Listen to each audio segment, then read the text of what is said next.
আমি একটা নতুন রান্না নিয়ে এসেছি, ফিশ কারি বাহার। ফিশ কারি বাহার রান্না করতে কি কি উপকরণ লাগছে দেখে নিন। মাছ 8 পিস নিয়েছি, একটা লেবু থেকে 1 পিস রেখেছি পাতি লেবু, আর ফোড়নে দিচ্ছি আমি গোলমরিচ আর সর্ষে, কারিয়া পাতা, আর 4 চামচ আদা বাটা নেব, 3 চামচ রসুন বাটা, একটা টমেটো বেটে রেখেছি, 5টা কাঁচা লঙ্কা কেটে রেখেছি, আর 5টা কাজু বেটে রেখেছি। রান্নাটা হচ্ছে সর্ষে তেলে। প্রথমে আমি কারি পাতাটা ভেজে নিচ্ছি। কারি পাতাটা ভাজা হয়ে গেছে, এবার আমি এটা তুলে নিচ্ছি।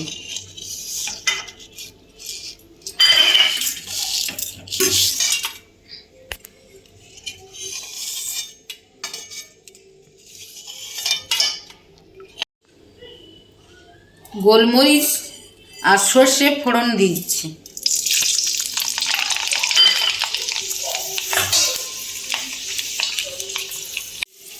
এবার দিচ্ছি আমি আদা বাটা, এবার দিচ্ছি আমি রসুন বাটা,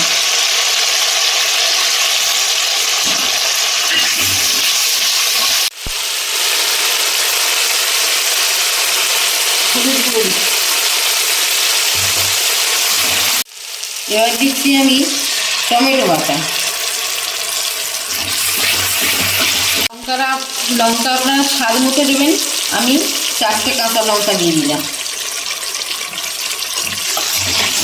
এগুলো একটু কষিয়ে নিতে হবে ভালো করে, তারপরে মাছটা দেব। মশলাগুলো আমার কষানো হয়ে গেছে, এবার আমি মাছগুলো দিয়ে দিচ্ছি।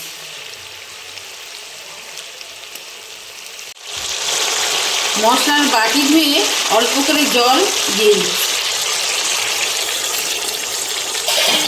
এবার আমি কাজু বাটাটা দিয়ে দিচ্ছি।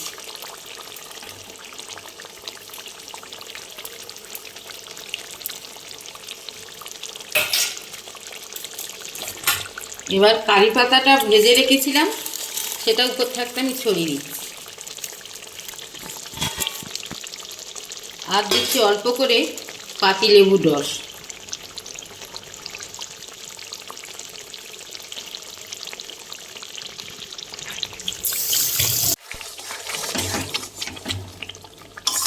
রান্নাটা আমার হয়ে গেছে।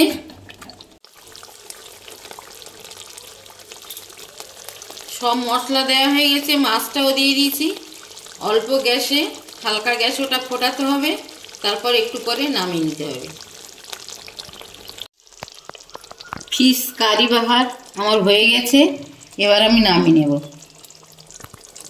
ফিশ কারি বাহার একটা নতুন রান্না, আমি নিজের মতো করে করলাম। অল্প সময়ে সুন্দর একটা রান্না, আপনার বাড়িতে করে দেখতে পারেন।